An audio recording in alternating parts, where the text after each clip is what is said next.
Good day, welcome sa Angels Garden Resort.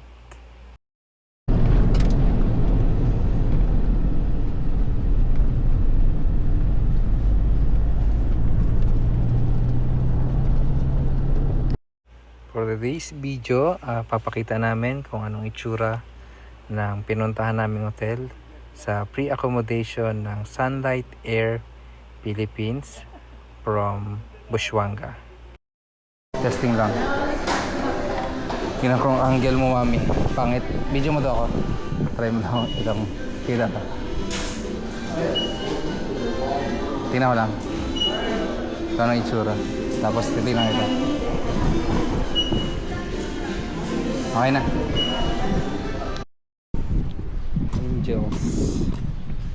Angels. Ito. Situ Miniit. Barangay GA, Bushwanga, Palawan.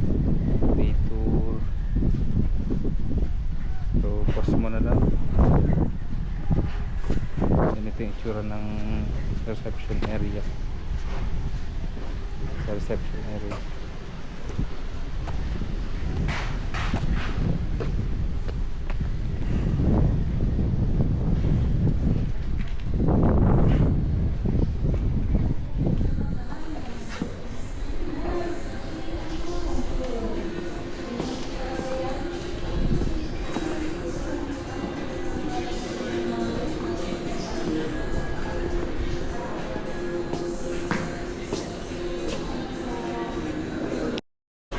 Swerte at walang pasok, cancel flight, diretso kami ng Angels Garden Resort with my mommy. Ito yung reception area, then meron din silang snacks. Pick up point namin is 10 AM, pabalik ulit namin ng Bushwanga. This is the Hotel 410 ng Angels Garden Resort. So ito yung meron silang fire exit level 4. Kami ay nandito sa level 4. Meron siyang open basket, then merong bowl, merong complimentary water heater, good for coffee. Then punta na natin yung CR. So ito yung CR, nakabukas na siya. So ito yung tsura niya sa labas. Sarado ko lang para makita. So ito ang kanyang CR. Pagpasok mo sa CR, sorry. Ito yung kanyang may laboratory. So ito yung laboratory. Meron siyang mini, then dental ano siya. Meron siya sa pag magtututbrush, salamin, and then soap, mayroon dental kit, dalawa, may towel, then sa pot, ito yung bowl, ito ko lang para pasok. Then ito na, shower room, tatlo. Merong main shower, ito yung movable shower. Then meron siyang switches dito, hot and cold. Pag left, hot, right, cold. So meron siyang shampoo, sabon, conditioner. Ito yung itsura niya dito sa loob.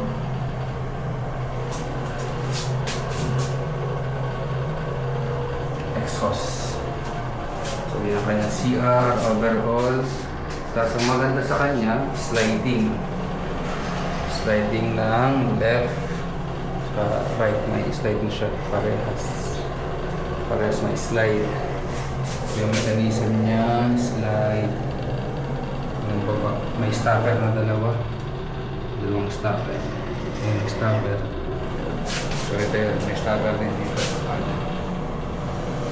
Ganda. Then yung ano niya is made of parang laminated plastic. Dun sa wall, meron din saksakan dito, outlet niya.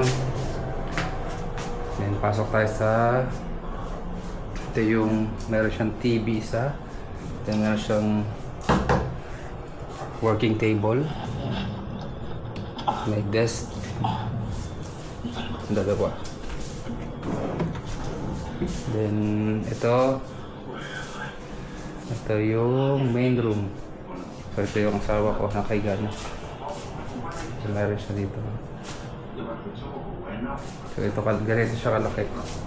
This, coming from this view, then open. Ito maganda sa kanya. Yung lightings niya, ito. Lighting. So, 4 na ilaw. Then, meron siyang, parang ito yung pinaka-lampshade niya. Mami, pakipatay daw. Pakipatay. Yan. Tapos, pag ilon, yun ang luminance. Parang dim light niya yan. Then, pagdating naman sa cortina, ito yung cortina niya. Ano, slide lang sa dito.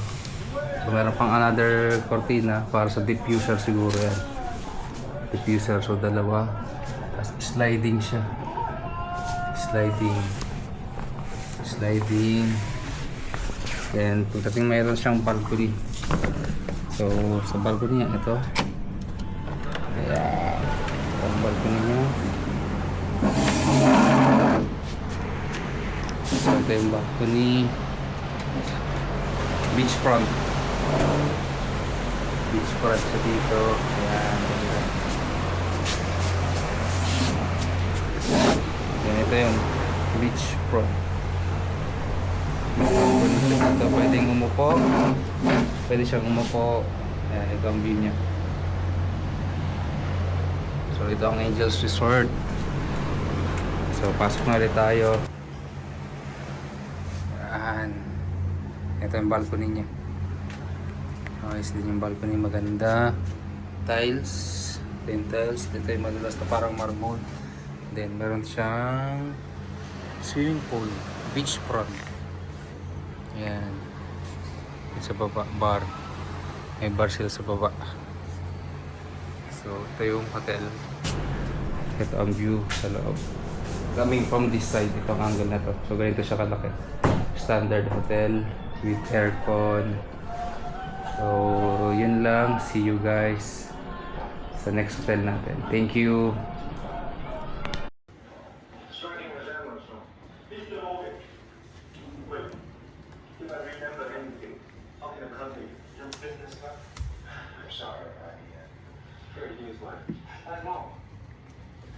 Here's this. It's better. The CIA will patch it through. It's a phone card. You use it anyway. Mapapansin nyo, yung hotel na to sa Angels Resort ay meron siyang dalawang pool. Meron sa ground floor and meron din sa rooftop na naka-level yan sa dagat ng resort. As of today ng shooting ng video, siya pa lang yung tanging resort dito sa lugar na to. Nag-iisa siya. And according dun sa nakausap naming receptionist, 2 years pa lang tong resort na to. So, bagong-bago pa siya. Siyempre, hindi ko na rin pinalampas mag-swimming sa taas. Dahil para masubukan ko din yung ambience kung anong pakiramdam ng mag-swimming sa rooftop. At meron ding magandang sunrise dito sa may beach area ng resort na to. Ayan, kitang-kita naman sa may east yan sa silangan. So, magsa-sunrise pa lang yan nang makuna natin ng magandang video. At ito naman yung itsura niya sa gabi. Napakatahimik at kalbado pa yung hangin dyan. Walang bagyo. Hanggang dito na lang at least naka-experience kami ng isang libreng hotel sa Busuanga, sa Barangay Chie, Busuanga Island. Hanggang sa muli. Bye-bye!